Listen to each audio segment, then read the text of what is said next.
दूसरा क्वेश्चन है, question number 2। दो परिमेय संख्याओं के बीच परिमेय संख्या निकालना। दो कोई परिमेय संख्या दिया रहेगा कोई भी, और उसके बीच में परिमेय संख्या निकालना रहेगा, तो कैसे निकालेंगे?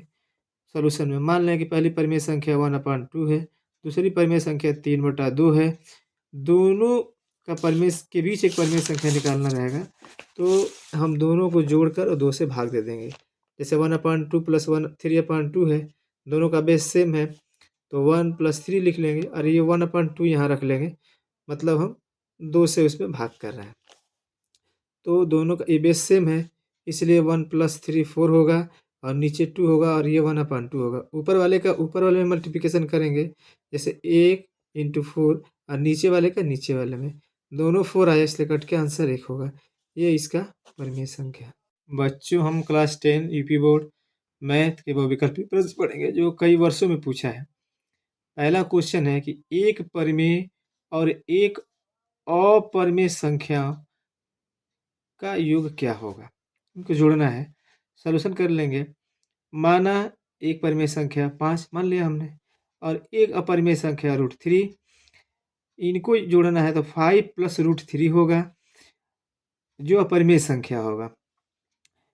परिमेय संख्या निश्चित होती है और अपरिमेय अनिश्चित होती है, इसलिए निश्चित में अनिश्चित जोड़ेंगे या अनिश्चित में निश्चित जोड़ेंगे तो इसकी यह अपरिमेय ही होगा, इसलिए इसका आंसर अपरिमेय होगा। अगला क्वेश्चन है कि संख्या 4√3 क्या है? तो ये रूट भी है इसमें मल्टीप्लाई में, इसलिए यह अपरिमेय होगा। अगला है कि निम्नलिखित संख्याओं में से परिमेय संख्या ढूंढिए। तो √9 एक परिमेय संख्या है, ये है। √01 नहीं है, √3 नहीं है और ये डी वाला भी नहीं है। अगला क्वेश्चन है कि परिमेय संख्या होगी। परिमेय संख्या पूछ रहा है इसमें √2 में, √3 में, √7 में, √9 में। 2 √3 और √7 इसका मतलब इसका वर्गमूल नहीं क्लियर आता है, डेसिमल में आता है, इसलिए सब अपरिमेय होगा और √9 परिमेय होगा।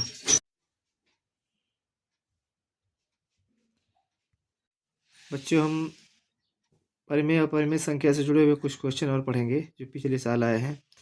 निम्नलिखित में अपरिमेय संख्या होगी, ये 4 ऑप्शन दिए हुए हैं और इसमें से अपरिमेय कौन होगा? जिसका वर्गमूल पूरा पूरा बाहर आ जाएगा वो परिमेय होगा। √25 परिमेय है। 5/3 ये P/Q के रूप में लिखा जाता है, यह भी परिमेय है। 81 √81 इसका वर्गमूल जो है कि निकलेगा, इसलिए यह भी परिमेय है। 5 + √2 एक परिमेय एक अपरिमेय है, इसलिए यह अपरिमेय संख्या नहीं होगी, अपरिमेय संख्या ही होगी।